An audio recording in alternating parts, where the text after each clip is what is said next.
person who is very special. He was the chairman and CEO of PepsiCo, company holding CEO of emerging markets at Nokia. These were his previous appointments. But what was interesting to me when I looked at his profile is something different. He is a management thinker, a business transformation, leadership coach, misidentification, whatnot. One session is not enough to brief this gentleman. Put your hands together to welcome Mr. Shivakumar for the keynote address.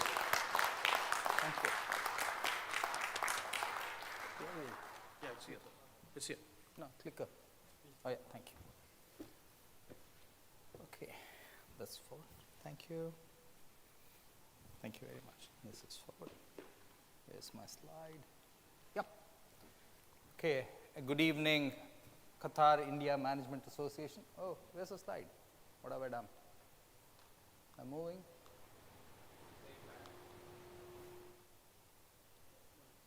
Which one? I'm moving there. Correct. So, good evening, Qatar India Management Association. Good evening, all the dignitaries. Good evening, the academics in this room, and good evening, all the professionals in this room. It's my absolute pleasure and honor to be here on your 23rd Foundation Day to do this session for you on a topic on which I will give you my take and my thoughts on it. And anytime you see my slides or my speeches, there's nothing which is borrowed from anybody. There's nothing which is theoretical. It is my practical experience which will speak to you through these 20-odd slides.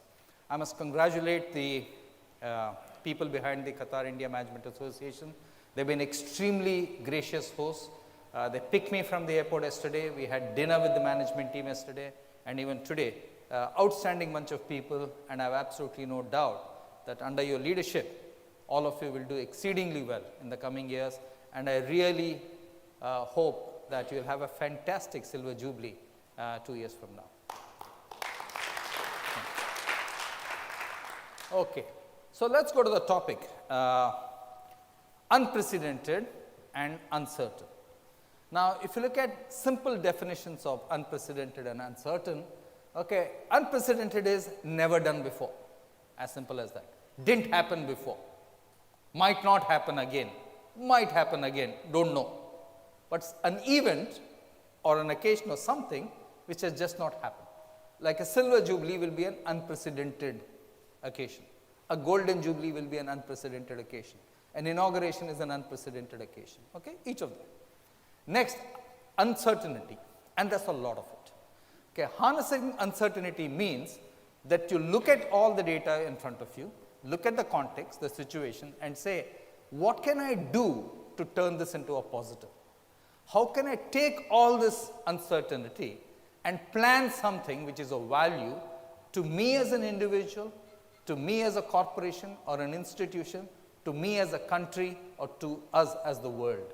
Okay, there's a lot of uncertainty. How do you tap into that? Okay, so that's what harnessing uncertainty means. Okay. First thing is, unprecedented can be both good and bad. Unprecedented need not necessarily be only bad. It can also be good. And you have to look at it in both ways. And only when you look at it in both ways will you truly understand what unprecedented means to you or to your institution. Okay. I just put together a bunch of numbers, about 6 numbers, to tell you what has happened in the world since 1973. 1973 was the first big oil crash, if all of you remember. Okay, and the world after that changed for good or for bad. Some people will say good, some people will say bad, but it changed forever. Let me give you a few stats from 1973 to 2023 and see, and you check for yourself whether my reading of unprecedented is right or wrong. Let's look at world population. In 1973 was a little under 4 billion. Today it's about 8 billion. So the world population has doubled in 50 years. The rate of growth of world population has dropped. Okay. Earlier we would say population was a big challenge to the world. The rate of growth of population has dropped. Why? More women are marrying later. Okay. More couples are having fewer kids. That's the reason it's happened. Okay. So is it unprecedented? In my book, no. Okay, a growth rate of less than 2% of the global population is absolutely fine. It's the right thing. It's not unprecedented at a global stage. And I think that's absolutely fine. Second number I want you to look at, let's look at world GDP. It was 4.7 trillion 50 years ago. Round it off to 5. Today it is 100 trillion, give or take a few. 96 and a half, 97 somebody will say, but I've just rounded it off to 100. From 5 to 100 in 50 years, that's 20 times growth in 50 years. Is it unprecedented? Absolutely yes. So we are seeing a huge boom in the economy side, especially on the services side. That's what's really driving it. Okay? Third number you look at global per capita income. 50 years ago, the global per capita was $1,200. Today it's $12,000. So the world is a middle income country. The world is a middle income country, $12,000. So per capita income has grown 10 times, has multiplied 10 times in 50 years. That's also very good. It's huge, it's unprecedented, not small. Next, let's look at immigration. Hot topic, everybody talks about it across the world right now. I just put down the number of immigrants in 1973, 82 million. Today the number of immigrants is 243. Look at it in this way. The world population has doubled, the immigrant population has tripled. So actually the world has been freer on immigration over the last 50 years than ever before. Contrary to all the stuff you see, what you see right now is the near term, what's happening. But if you take a longer horizon of 50 years, immigration has been actually a very good thing. Why is immigration an important point? Because in many countries, if you do not get people in, you will have to enhance retirement age. You will not get the skills, you will not get the capital. So in many countries, immigration is actually a good thing. In many countries, immigration is good for that economy and for that country. Okay? Otherwise, a number of local factors need to change. Let's look at carbon emissions, big topic. If you look at it, it was 20 million. There's no data for 1973, incidentally. This is all World Bank data. There's no data from the World Bank for carbon emissions in 1973. The earliest recorded data is 1990. 20 million kilotons of carbon emission. Today it's 34 million. It's doubled in 30 years virtually.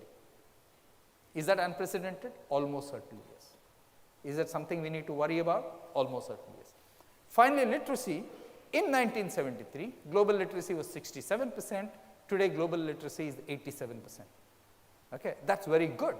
That's absolutely outstanding. Is that unprecedented? Yes. So if you look at this, has the world made a lot of progress in these areas? Almost certainly yes. Is this progress unprecedented? Almost certainly yes. Is the world going through a bit of a challenge right now on some of these dimensions like immigration, like emission, etc.? Almost certainly yes. But that is the uncertainty part that we really need to think about and deal with right now. Okay? But overall, the world's had unprecedented progress on many dimensions over the last 50 years. Okay? That's my first point to you. Next, unprecedented success. And to all of you, I think you deserve a huge round of applause. Qatar hosted a fantastic, absolutely fantastic World Cup. Now, when I was making this presentation, and the organizers and Rekha gave me enough time, so I've been thinking about it for a month or two. I have looked at every single article, everything. If you actually now go and put Qatar World Cup into a search engine, you'll actually find some article saying the failure of Qatar World Cup 2 weeks before the World Cup started. Okay, why Qatar will fail? Another 20 articles. Every single article to the lead up of the Qatar World Cup was talking about how Qatar would fail. Unprecedented, right? A country of 4 million people running the largest sport in the world and without a hitch. That's absolutely unprecedented. Now that is a huge, you are a huge role model for anybody out there wanting to do a sporting event of this magnitude. If Qatar can pull off one of the best World Cups, and you had the best final ever in the last 100 years. So sometimes I always feel, when you put in the effort, when you put in the hard work, unprecedented doubles, the joy doubles. When you do everything with your heart, the way Qatar did it, You had the final which the world was salivating over. Nobody could even write that script, ever. But that's the kind of thing that you truly achieved, which is absolutely remarkable. And trust me, it will be very difficult for people, very, very difficult for any country to repeat what you have achieved in the outstanding World Cup that you just hosted. Okay? Unprecedented success. Congratulations to all of you. Next, sporting records, okay, are unprecedented when they happen. Sergei Bubka, who's the first person out there, his picture, okay, an outstanding pole vaulter. He won pole vault event after event. He kept breaking his own record, kept pushing it. David Fosbury, when he tried the jump over the high jump over his back, was the first person to do it. Unprecedented. Similarly, when India won the World Cup in 1983, unprecedented. Rank outsiders, 500 to 1. 500 to 1, India were outsiders, I think 2 months before the tournament started. And they won it. Unprecedented. Okay? Major Dhyan, okay, 570 goals in 185 matches, still nobody has ever touched it. Okay? And finally, Prakash Padukone was the first Indian to win the All England. Now, what happens when something like this happens in any country or in any region? It sparks a huge revolution. The 1983 win sparked a huge cricket revolution in India. Okay, next, the IPL harnessed it from 2008. And that's why India has become the cricket hub of the world. When Prakash Padukone won it, there was a huge number of academies, huge number of people saying, I also want to be a global star. I also want to go and play. Okay? So it sparks. What Sergei Bubka did for Russia, amazing. It just sparked a generation of women pole vaulters, men pole vaulters, all kinds of athletes. So unprecedented success in sport pushes the ambition of that country, of that team, to a new level. However, sporting records are also unprecedented on the other side. I am a Manchester United fan. I'm also a Barca fan. I did work with Barca, and Qatar's foundation sponsors Barca. Last Sunday, Manchester United lost. This is their worst loss in the last 100 years. Unprecedented. 7-love. Looks more like a tennis score, right? Not like a football score. But terrible score, okay? But I'll talk about it. Similarly, the Indian cricket team last year in Australia got out for 36. The point I'm making is, what happens to an individual, to a team, and the psyche when you go through an unprecedented loss like this? Many times when you talk to famous coaches, they just say, don't talk about it that day, talk about it the next day. Because when you've gone through an unprecedented loss, if you're sitting in the dressing room of Manchester United, it's best not to say anything. Maybe best to reflect on it next morning. Because the emotions of defeat and anger and everything at that point of time is huge. So the first thing about unprecedented when it is not in your favor is to keep calm, is to step back, take time. I used to go to the British Open for about 10 years to watch, and I used to follow Tiger, Vijay Singh, Phil Mickelson, Retief Goosen, etc. So I was following Tiger Woods once, and he had a very bad round. And I was following Tiger with Hank Haney, his coach. Hank Haney and his wife were there. So after the bad round, I asked Hank Haney, what are you going to tell Tiger? He said, I'll tell you tomorrow. Okay. And next day when I met him, I said, how did the discussion go? He said, I sat in front of Tiger. For half an hour, we didn't say anything. We just didn't say anything. We just looked at each other. And after half an hour, Tiger said, maybe 11th hole, 7-iron was the wrong club. He said, when you have high-value talent, you don't need to tell them. They know already what's wrong. They know how to figure it out. So, in unprecedented times in sport, when things go badly, champion sportsmen, champion professionals know what's gone wrong.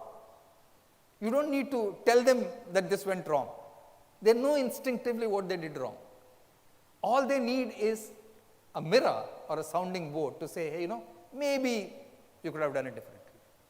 So when we go through unprecedented loss, either in a company or in sport or in a corporation or in a family, the most important thing is grieve quietly for some time. Step back. Don't get too involved. The moment you jump in, when you're going through a bad time, your emotions will override the rational part. They will always override the rational part. Okay, let's look at one of the biggest unprecedented trends right now, which is social media. Huge. Andy Warhol said in the 1960s, if I'm not wrong, he said in a future world, everybody will have their 15 seconds of fame. Very prescient. Huh? He said this in 1960s. In a future world, everybody will have their 15 seconds of fame. Look at the positives of social media. Everybody has a voice. Each and every one of you has a voice, which is very important. It helps you build a network. It establishes your credibility in the area that you want to really focus on. And finally, you find new interests through social media. People like you, people who have similar interests to you, etc. Before this, you didn't have a voice. Your voice was either through a newspaper or through a magazine or through television. And it was dependent on whoever was running that media or the medium. Today, you have a voice. Today, you are a brand. Remember this. It's unprecedented in the world that you are a brand today. In some cases, individuals are bigger brands than their companies. You are a brand in your own right. It's a huge shift. Never happened before. Unprecedented. However, the bad is also very important in this case. FOMO, the fear of missing out, is a huge thing on social media. Next, nothing seems good enough. Everything needs to be perfect. Your holiday needs to be perfect. Your clothes need to be perfect. Your pictures need to be perfect. I can't tell you, every time I see people will say, let's take pictures. And a lot of people say, no, delete this picture. This is not nice. This is not nice. Don't post this, post that. Now people are saying, if we go for dinner, we go for an event, etc., the place must be what they call Instagrammable. That's the new Instagrammable. So people take 10 pictures in order to post one, because everything must be picture perfect, everything must look nice. Okay? It's a pressure. For example, teenagers have huge anxiety across the world on their looks, thanks to what's happening on social media. Okay? And there are many companies saying we will not talk to them in social media. And finally, there's a lot of bullying and trolling on social media. You know, you say something which is not in line with what the majority thinks, you get hammered and 10 people come down on you like a ton of bricks. So while social media has been absolutely unprecedented, it's been unprecedented both on the positive side and on the challenging side. Both have happened. Okay, so you need to keep balance when you have something unprecedented like this. Nobody knows which direction this will take. All I can tell you is every government will regulate social media. I said this 2 years ago in an article I wrote for Hindu Business Line. In the trends of 2021, I said social media will come under regulation. More countries will regulate social media in the next 5 years. It's an almost given. Okay? Because somebody has to protect somebody. Because nobody is protecting anybody right now on social media. That's the truth. Okay? Next, this is something which has been discussed. The European Commission has cleared, in December 2022, has cleared phone calls on planes. Now imagine if you're flying in Europe, London, Rome, London, Edinburgh, or London, Paris, etc. There are people sitting next to you doing their business calls. How would you feel? Imagine the loss of confidentiality when people are talking in a crowded plane. Okay. Will this be a nuisance? Will this be a positive for business people? Will there be some degree of control? Don't know. But this has been in discussion for about 5-10 years now. Okay. A few airlines already have it, but Europe is actually legislating it right now. This can be an absolute unprecedented one. Again, like social media, they will be good to it, they'll be bad to it. Both will happen. I don't know which way it will go. Nobody knows, because everybody is trying to figure out what type of rules that they must have for this. Okay? Unprecedented again. Private citizen space travel. Richard Branson did this. Jeff Bezos did this. And I bet you, what you have to do for that is, you have to put your mugshot, you have to put your identity card called Aadhaar, both. So when I travel, I tell the travel agency, send me my boarding pass on WhatsApp. They send it. And on this app, it says upload boarding pass, upload it, picks it from your phone. tuck, you upload it. I go to the airport with bag, without bag, etc. I just go into the DigiYatra queue. I just press the thing, takes my mugshot. I put my phone with the boarding pass or whatever it is in. I just go through. Takes 1 minute. Otherwise, a normal check-in line would take me outside the airport 15 to 20 minutes. Imagine. Now everybody knows in the system. So people are actually saying, please check online. Governance has got a completely new meaning in every industry thanks to digitization. And you should also do that. While governance has got a good meaning, there will always be the outliers where there will be collapses, bankruptcies, etc. That fraud and that risk is something that you need to mitigate.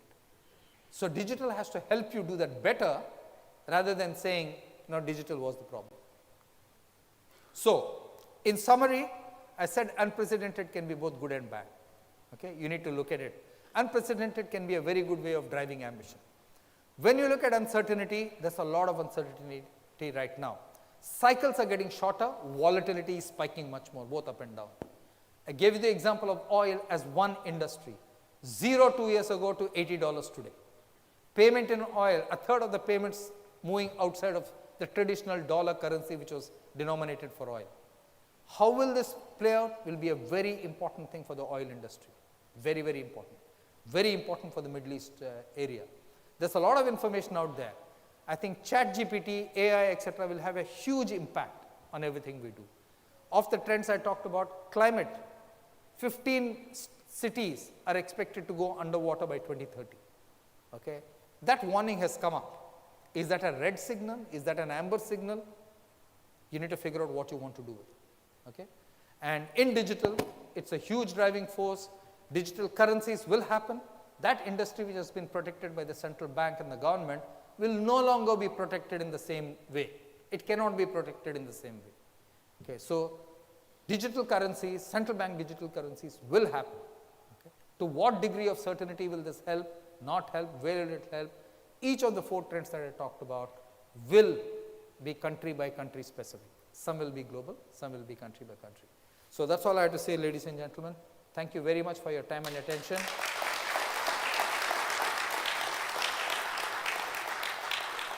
I'm more than happy to take any questions, any thoughts that you might have.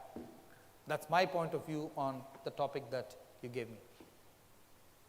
Yes, please, go ahead. Excuse me. Water.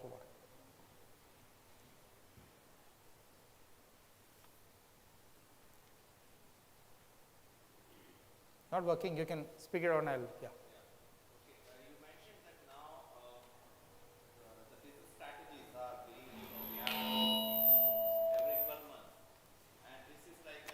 No, I said concepts, the life of a business concept. Yeah. So, in this uncertain world now, mostly what we will see that we have to do a lot of changes. Yeah. And how the organizations are ready to adapt to that changes so fast. Yeah, great question. Thank you for asking that. So, I used to run. What's happening? Interaction. So, I used to run strategy in my last role. And to your question, I would say the old world of strategy, if you were to read that, and I'm doing a session for Economic Times on 15th on this. The old world of strategy was landing a 747, 300 tons, 400 tons, on a runway which was 10,000 feet, 3-4 kilometers. You took your time on strategy, okay, you got 50 people together, you interviewed people, questioned your industry, experts, etc.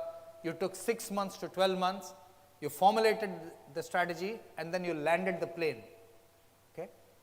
If you look at that type of strategy, there, all airline accidents happen in 11 minutes. 3 minutes after takeoff, and 8 minutes before landing. 80% of the accidents, air accidents, are in 11 minutes. Okay? You have the luxury that it was 2-dimensional, horizon is clear, you could land it, and then run it for the next 2-3 years. That was strategy then. Today's strategy is not like that. In response to today's strategy is landing a fighter jet on an aircraft carrier. It's 3-dimensional. There's no horizon. The aircraft carrier itself is moving. You have one chance, you have to hit it right, otherwise you have to take off again. So strategy is becoming a lot more. While you have the guidelines and the regulations and the thumbs of rule, it's becoming a lot more trial and error. So one of the ways I always tell companies to manage little experiments. So I've given you some thoughts. Try little experiments to say, hey, you know what, let's try this at a small scale, if it works. If it works, scale it up. If it doesn't work, drop it. So in Nokia, when we were running Nokia in emerging markets, etc., we tried the concept of Nokia payments in 2008-9, not today. But the regulation wasn't there, the ecosystem wasn't developed. We could only pay electricity bill and gas bills at that point of time. We tried Nokia Education, which was degrees via the mobile phone, learning via the mobile phone. We did this way ahead of its time, the regulation and the ecosystem wasn't developed. So I would say try a lot of stuff, okay? Try many experiments. If something is working and you're catching the trend, boom. If it's not working, this. And one of the things we need to accept very humbly is that failure will be as important to celebrate as success in today's world. You have to fail, but you have to learn from it. And I must tell you, there's nothing better than Silicon Valley. If you go and speak to those people, when you talk to them, I'm just amazed. They'll talk to you saying, look, I tried 3 startups, Shiv, they failed. Okay, now I'm on to my 4th one. They speak about it as a badge of honor. Okay, so today's times, you need to recognize that failure is part of the journey to get to success. So aircraft carrier, try a lot of experiments, whatever works well, boom, whatever doesn't work, bust, and celebrate failure. Yes, please.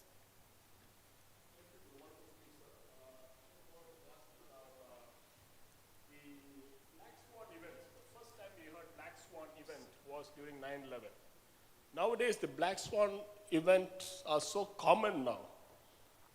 I would say that every 2 years you have a so-called black swan event. How are we?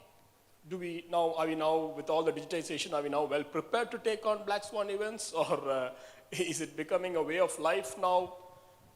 See, I think I'd be very surprised if anybody said that you can predict a black swan event. I don't think anybody says that.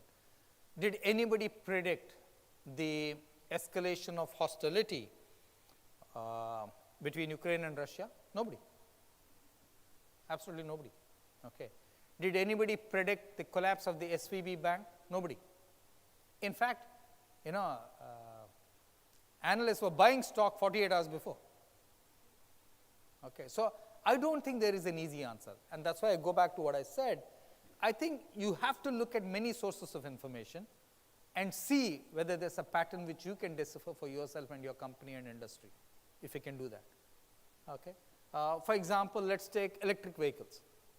Does electric vehicle mean the death of fossil fuel? I don't think so. Okay, I'm not in that camp. Okay, all the work we've done, all the big economies will still need coal. We've come to that conclusion. Germany is now doing something in coal. You know that. So many people predict the death of something pretty early, but I think you need a balance. Some will work, some will not work. Black swan, I've not seen any soothsayer doing that. However, having said that, the Economist runs, and there is this group called the super forecasters. They seem to get most things right. I don't know how they do it. So the Economist every year runs that thing saying, what are the super forecasters saying? So if you can tap into that group, and go to that group and subscribe to it, they tend to ask people who have knowledge and commoners. They seem to have a better sense than experts. Pure experts get it wrong, but the more layman and the more simple he is in understanding the issue, they seem to get the trend right. This is the Economist's answer. Thank you. Yes, please. Excellent presentation. Thank you very much, Professor. Okay. My question sort of slightly, doesn't work. My question slightly up to you. You spoke about the radical changes in technology. The radical change in technology and how things are moving very quickly. And you gave examples of currency and how governments and central banks will ultimately, I think, struggle to be able to maintain that. But my question is, are we not underestimating the power of the nation states? Because when things happen in history, the ultimate decision makers, and it's evidenced in many cases, we look at COVID and the bailing of the banks in 2008, they step in very quickly and they take control. And there's no evidence that that's going to change. In fact, globalization, you could argue in some areas, is shrinking with regards to government control over many mechanisms. Particularly, I think you're absolutely right about social media. I think there will be huge controls over that by governments. So my thought is that are we missing the understanding of the power of nation states to limit that change? Great question. Thank you very much. Okay, thank you very much for asking that question. My simple answer is follows. Think of this concept as a triangle. There's government at one end, or the country, state, or whatever you want to call it. Government, ruler, whatever it is. At the second part of the triangle is the industry. Companies representing an industry. Take an industry. It can be airlines, it can be technology, it can be food, it can be trains, transportation, anything. Industry. At the third part of the triangle is the consumer or the customer. Okay. Now, all industry says we don't need government. But trust me, you need government to protect the consumer. Because industry, despite its self-regulation theology, cannot protect consumer. You need the government. Next, you need the government for regulation. For example, let's take a hot topic in technology today, privacy. Each technology company has its own privacy code. Apple has a different privacy law. Meta has a different privacy law. Google has a different privacy law. The country state will have to step in and say, this is the privacy law this country will have, and thou shalt follow this. Why? That country and that government wants to protect its citizens. It is their job. The government cannot abdicate its job of protecting citizens or consumers or customers to companies. It will never happen. Despite the best effort of industry bodies, despite all the good things that many companies have done, why does government need industry? You need industry for technology. You need industry for investment. You need investment for job creation. So this triangle will always continue. And the tension will always be there. And as long as the three people recognize that a certain degree of creative tension is good, when it becomes bad, okay, when one party dominates entirely, then it becomes bad in the triangle. Okay, so think of it as a triangle between the three. In terms of globalization, everybody loved globalization as long as their consumer prices were low. I'm going to repeat. Everybody loved globalization as long as the consumer prices were low. Why? Real price increase in most product categories have gone backwards in the last 20 years. A refrigerator is cheaper today than 20 years ago. A mobile phone is cheaper today than 20 years ago. Soap, toothpaste, you name it, every category is cheaper today than 20 years ago. But where did it go off the cliff? The moment a country started losing jobs to globalization, then people said, forget it. I love low prices, but I love my job more. Please give me low prices, but I also want my job. That's the situation we are in. So if you look across the world, whether it's Make America Great Again, whether it's Brexit, why is this happening? Because of job losses. Next, will globalization slow down? I don't think so. But I'm in the exception. Let me explain to you why. If you look at world trade is about $10–11 trillion export, $11 trillion imports, about 10% of global GDP. The top 10 economies account for 70% of it. So my simple point is they need each other. So globalization, the way we saw globalization, or the way the media stereotyped globalization was global branding, global standards, global this, etc. I don't think that form of globalization you will see. The interdependence will be very huge. For example, you'll need coal from Australia, you'll need linen from Europe, you'll need something else, oil from the Middle East. You'll need that everywhere. So I personally believe that you will have what I had mentioned there in terms of nationalism. You will have pragmatic nationalism. People will be very pragmatic about it, saying, I need this from this country, I'll take it. I can do this for this country, I will do it. I think people will get far more pragmatic, but the fork in the road or the tipping point over the cliff will always be job losses. That is the one you need to watch out for. People will love globalization as long as they don't have job losses. Okay?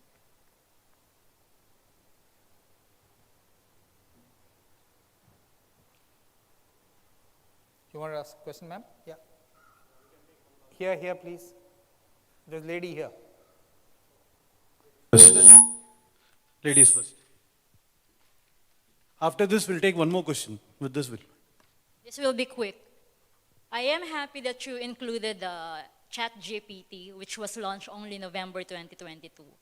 And as an update with that, the academic sector already filed a complaint about ChatGPT last February, because from the academic sector, some of the students for master's degrees or through doctorate degrees, they are getting some information for there without source, which is a plagiarism on their part. So I realized that, even artificial intelligence can do it for you.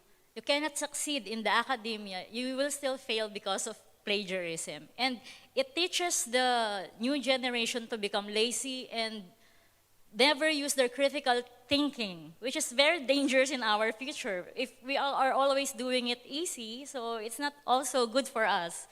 So there's a pros and cons for this, and I am really just appreciate that you include that so that some of the people are aware that it's not what you get is always a true information without its source. Thank you very much. Yeah, so I would say that every generation thinks it is the smartest. The current generation think they're the smartest. 1960s generation called the baby boomers, they thought they were the smartest. Okay, so every generation thinks that they are cool and the previous generation is a bunch of idiots. No, that's normal. Okay, everybody does that. But I think you need to progress with the times, and that's why I say you need to be agile and adaptable and flexible. So companies don't fail because they have weak cultures. Companies fail because they have very strong cultures. They don't want to change. Henry Ford didn't fail because he had a weak culture, he had too strong a culture. So you need to have an agile culture and not a strong culture. Okay, and that's the fundamental shift that I think. AI is impacting every single area. Last week I saw on CNN, there was a therapist who has actually made a program or whatever you want to call it, an app or whatever it is, for an AI boyfriend. It's just amazing. Imagine AI boyfriend. The Beatles sang many years ago, All the Lonely People in the World. In the 1970s, they sang that famous song, All the Lonely People. AI boyfriend is a fantastic answer, right? So we don't know the dimensions on which AI and ChatGPT will go. But I agree with you that fundamentally, you have to have a mind which can think structurally.